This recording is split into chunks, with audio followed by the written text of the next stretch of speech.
Hello everyone, so in this video, we're going to be reviewing the Vipbugo magnetic phone holder. So as you can see right here, this is what it looks like on here on Amazon. So it is basically a phone holder for your car. So basically you just put it somewhere magnetic, or if it's not steel, you can basically just turn this nozzle over here and then it will basically act like a vacuum, and it will suction to the glass or to plastic or whatever surface that's not metal. So as you can see, we scroll down here and see the reviews. People saying that it is really good. So 5 stars, stronger than I thought.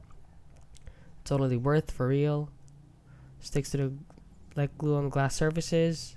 Disappointed. So this one's disappointed. Good holder, solidly built, excellent product, and these ones I can't understand.